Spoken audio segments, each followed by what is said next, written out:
Fala galera do Mundo na Bola, estamos aqui com o episódio 12 sobre a possibilidade aí do estádio do Flamengo e hoje a gente vai falar sobre o custo do terreno do gasômetro. Vocês estão ouvindo aí muita gente falando, né, 400 milhões, 200 milhões, 100 milhões, estão falando de cidade do Flamengo. Falando em cidade do Flamengo, quero inclusive lembrar vocês que o primeiro canal que começou a falar, a primeira pessoa que começou a falar sobre cidade do Flamengo, você viu aqui no Mundo na Bola. Né, tem um episódio, inclusive, aí, tem 11 episódios para vocês assistirem, e a gente fala sobre a cidade do Flamengo, a possibilidade de cidade do Flamengo. No vídeo de hoje, a gente vai falar sobre o custo do terreno e vai tentar fazer com que você entenda que esses valores que vocês estão ouvindo, 200 milhões, vale metade dos 400 milhões, 250 milhões, não é um chute, é uma estimativa, e a gente vai entender como essa estimativa é feita. Mas antes, não se esqueça, deixe seu like, se você ainda não é inscrito, se inscreva no canal, marque o sininho de notificação. É muito importante para a gente que você se inscreva no canal, que você deixe o seu like e faça o seu comentário aqui. O link para os outros 11 episódios sobre o estádio do Flamengo estão aí embaixo na descrição, você pode clicar e acompanhar e se informar a respeito do estádio. Bora começar essa bagaça aí.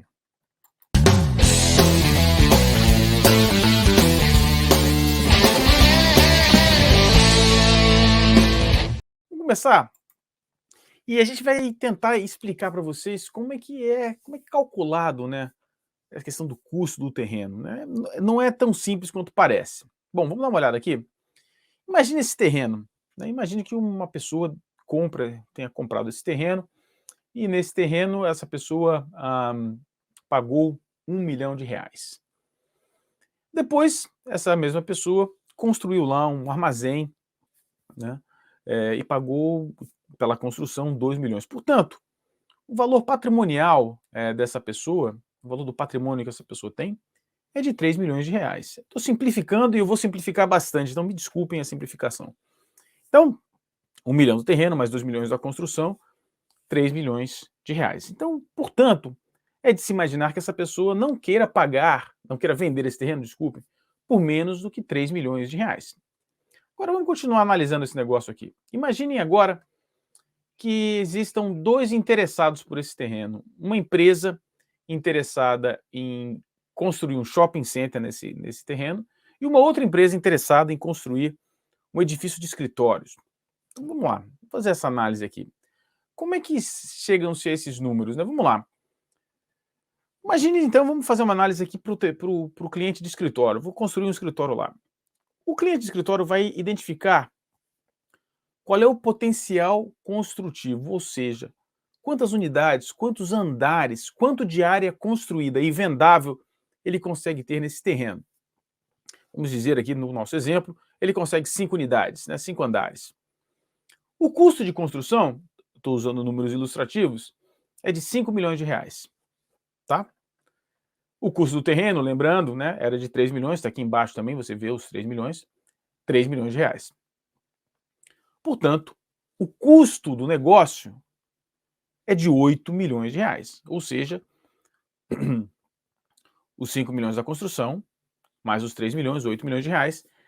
Para que o interessado tenha desejo de conseguir desenvolver esse negócio, ele precisa de um lucro, a gente calcula um lucro de 15%, portanto, ele tem que vender as unidades, cada unidade, ele tem que vender cada andar por R$ 1,8 milhões. Esse negócio faria sentido, bola para frente. Mas aí tem algumas coisas que a gente precisa entender. Quando ele faz essa avaliação, ele já sabe o tamanho da unidade dele, ele faz uma pesquisa de mercado, ele vai no mercado e vê como é que está o mercado.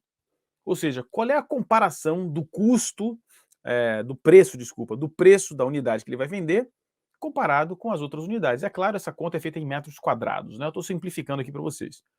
E ele dá uma olhada no mercado, ele vê os competidores, os prédios com características similares, e ele vê o seguinte: a unidade dele, o metro quadrado dele é mais caro do que os competidores, e os competidores estão com uma taxa de ocupação de 70%, ou seja, 30% das unidades estão vazias e o preço que ele está praticando é mais alto do que a competição, ou seja, é um sinal bem vermelho ali. Neste caso, o interessado vai ter que diminuir o valor de venda. E se ele diminuir o valor de venda, ele não tem o lucro que ele deseja, então ele não vai fazer esse negócio. E o único fator ali nessa equação que ele consegue modificar com muita tranquilidade é o custo do terreno. Ele vai renegociar o custo do terreno, ele vai chegar para o proprietário e falar: olha, para o meu negócio, eu realmente não consigo pagar 3 milhões no terreno. Eu não tenho interesse nenhum no armazém, eu vou demolir, então para mim não interessa. Então, neste caso, o proprietário vai negociar e o valor do terreno. Se o proprietário não quiser abaixar o valor, é 3 milhões e ponto final, esse cara, o desenvolvedor ou incorporador, o incorporador não vai fazer esse negócio, ele vai falar, tá bom, muito obrigado, e vai partir para outra. É assim que funciona no mercado do escritório. Agora, vamos imaginar outros cenários aqui. Vamos dizer que o negócio poderia ser viável. Ele começa a fazer, o incorporador começa a fazer mais estudos, né? Ele falou, ok, vamos colocar lá o prédio no terreno. Ele descobre, fazendo as análises dele, que durante esse processo ele descobre que o terreno está contaminado. O solo está contaminado. Se ele comprar o terreno, ele passa a ser o responsável pela descontaminação do subsolo. É assim que diz a lei no Brasil e na maior parte do mundo, diga-se de passagem. É o passivo ambiental. Você adquire o passivo ambiental com a compra. Então, antes de comprar, você precisa saber se ali o terreno está contaminado ou não.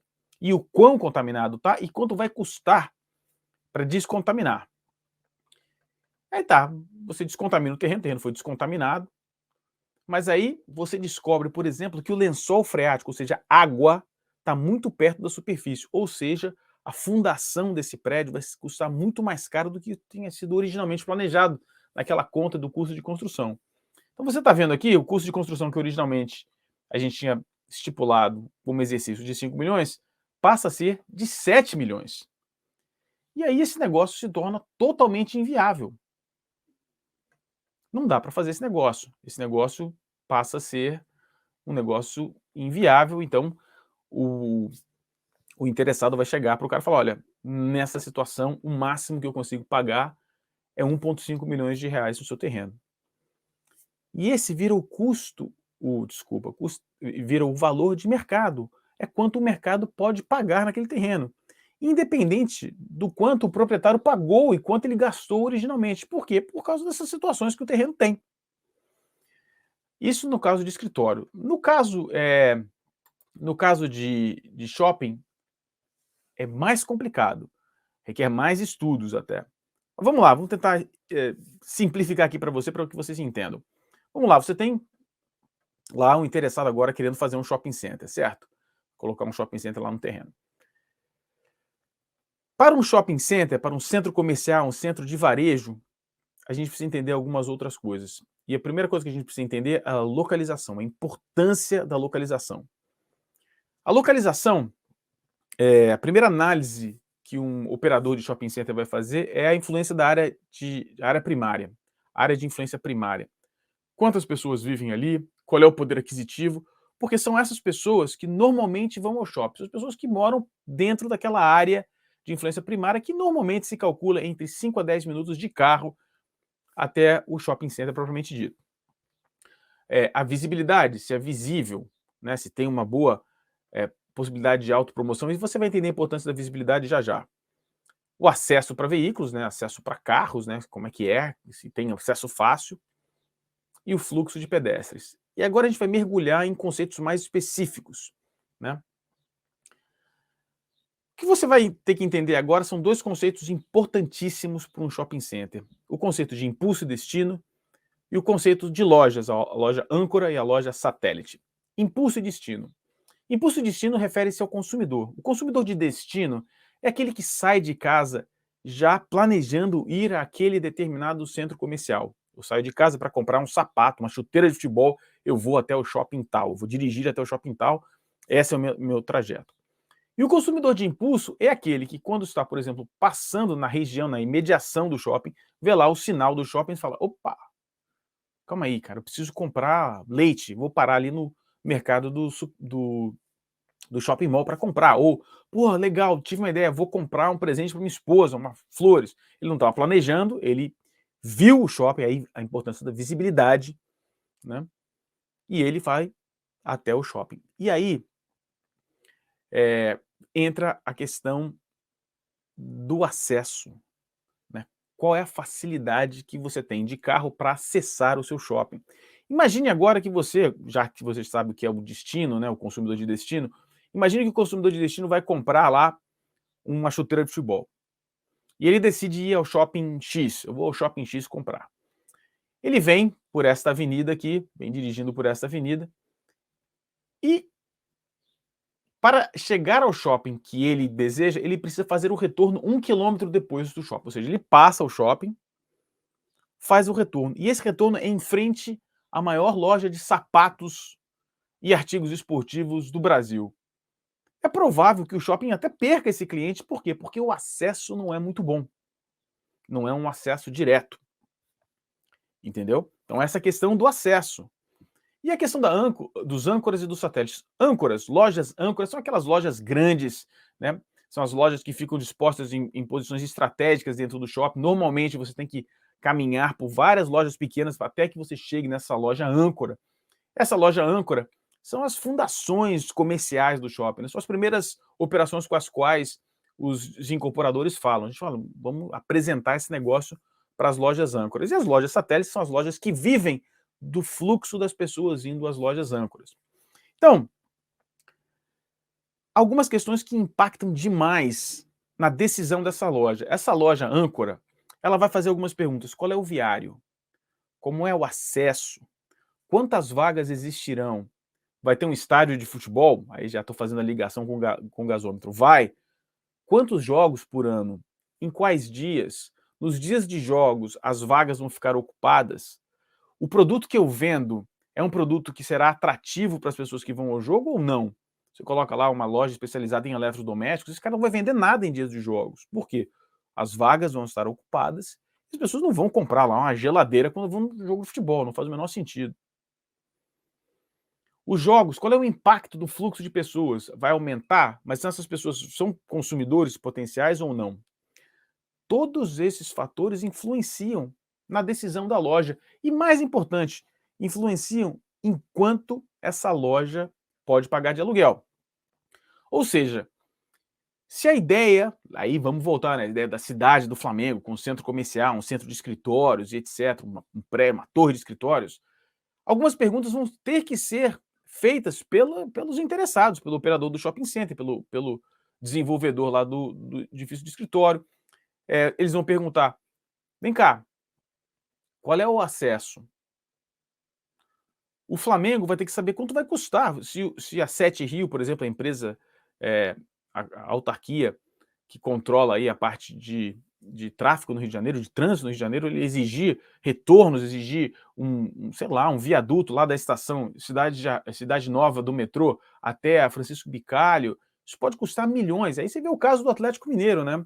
O valor desses viários chegou a 300 milhões, né? Esse viário, essa alteração do viário, o custo é importante para o Flamengo, mas a alteração do viário é importante para as operações âncora, né? Esses caras, eles vão calcular qual é o número de pessoas que as operações âncoras vão calcular qual é o número de pessoas, o fluxo, o impacto, o trânsito, isso tudo eles têm um conhecimento muito específico e todo operador de shopping center já tem isso calculado, eles fazem uma conta muito precisa. E apresentam para as lojas âncoras, as lojas âncoras sabem quanto eles vão faturar, tem uma ideia de faturamento. E a ideia de faturamento determina o quanto eles podem pagar de aluguel. E aí, o operador do shopping center pega lá, o âncora 1 pode pagar tanto, o âncora 2 pode pagar tanto, os satélites a gente faz uma conta aproximada, a gente vai ter este volume de receita de aluguel. Este volume de receita de aluguel é o retorno para o investidor. O investidor diz sim ou não. Dá para pagar 3 milhões? Não dá. Por quê? Porque vai ter o custo da alteração do viário, as lojas não estão nas melhores posições, então o fluxo, o acesso não é tão bom, então eles não podem pagar tanto aluguel, então a receita é menor, não dá para pagar, eles vão renegociar uma conta de trás para frente. E por que eu estou fazendo tudo isso? Porque quando a gente olha aí para o terreno do gasômetro, e quando você ouve as pessoas falarem, não, as construções começam em fevereiro, é impossível, nesse período de tempo, que todas essas consultas tenham sido feitas. Vamos lembrar, nós estamos falando na consulta do viário, alteração do viário, vai haver alteração do viário. É preciso um desenho básico para que sejam apresentados para as lojas âncoras. Nenhuma loja séria, grande, exceção a loja que vende material do Flamengo, né, aí tudo bem. Mas nenhuma outra loja séria, grande, nenhum restaurante, nenhuma rede de fast food vai falar assim: "Eu vou a qualquer preço". Isso não acontece. Não funciona dessa maneira. Então é preciso um estudo do viário, é preciso um layout básico da parte de varejo para saber aonde os âncoras vão ficar, qual é o custo. Isso tudo demora, né? Você faz o desenho, você faz uma consulta na Sete Rio para saber do viário, depois você volta para as âncoras fazem um estudo de viabilidade, quanto eles conseguem pagar, e isso tudo retorna para o Flamengo, e o Flamengo vai fazer essa conta toda e vai dizer, não, tudo bem, a gente consegue pagar 200 milhões, 300 milhões, 400 milhões no terreno. Dá para fazer tudo sem, dá para comprar o terreno sem fazer todas essas análises? Dá, mas aí a gente precisa lembrar o que disse o Mauro César Pereira. O Mauro César Pereira conseguiu algumas respostas importantes do Rodolfo Landim no sábado, a respeito de como está o negócio, qual é o desenvolvimento do negócio, em que pé está. E tem duas informações importantes. A primeira, eles estão negociando a possibilidade de negociação, estão negociando a possibilidade de começarem o processo de compra do terreno. É nesse pé que está. E o segundo, que talvez seja até mais importante do que isso, o Flamengo não vai se endividar para fazer o estádio. Portanto, todas essas etapas que eu falei, se o Flamengo quiser realmente ter um centro comercial com varejo do lado do estádio, é um processo muito meticuloso e que demora, e que requer um monte de estudos. Eu acredito que é viável, eu acho que tem que ser feito mesmo. Por quê? Pode até ser que demore um pouco mais, mas isso vai dar uma certeza do negócio, uma certeza financeira que vai ajudar a alavancar ainda mais o Flamengo. Não pode ser uma aventura. Se for rápido, feito nas coxas, vai ser uma aventura. E isso pode prejudicar o Flamengo lá na frente. Então a ideia é que seja um processo bem estudado, que talvez demore um pouco, ou seja, vai ter que trabalhar um pouco a ansiedade do torcedor, mas que ter alguma segurança. E é viável, dá para fazer. Esse processo é um processo conhecido do mercado. O mercado faz isso com muita frequência, fez isso durante muito tempo em outros negócios. Então, é possível. Então é isso aí, galera. Resumindo, dá para fazer, mas para fazer você precisa entender um pouco mais, é um processo complicado e lento, né? Mas aí agora você já tem como identificar aquelas pessoas que estão dando orelhada, você vai conseguir entender o que é fake news, o que não é fake news, porque esse conhecimento que a gente trouxe aqui para vocês hoje vai ajudar muito a você identificar quem realmente entende sobre estádio, quem realmente estudou e quem está simplesmente jogando um monte de fake news aí para vocês simplesmente darem um like e se inscreverem no canal deles, né? Não se esqueçam, deixe seu like, se inscreva no canal. Você vai ver aí na descrição o link para todos os episódios que nós já produzimos aqui, já produzimos 11. E a gente também vai colocar aqui na descrição o link para a entrevista do Mauro César Pereira com o Rodolfo Landim, que tem informações muito importantes. Não se esqueça, deixe seu like, se inscreva aqui no canal e assim que pintar qualquer notícia nova, a gente produz mais um material para você falando aqui sobre a possibilidade do estádio do Flamengo. Espero que você tenha gostado. Não se esqueça, nossa função aqui não é simplesmente animar, ser um animador de torcida. É falar da verdade, falar dos fatos e explicar para você qual é o processo. Um grande abraço e a gente se vê aqui no Mundo na Bola, onde futebol é muito mais que esporte, futebol é cultura. É impossível você amar o seu time sem amar o futebol. Fomos.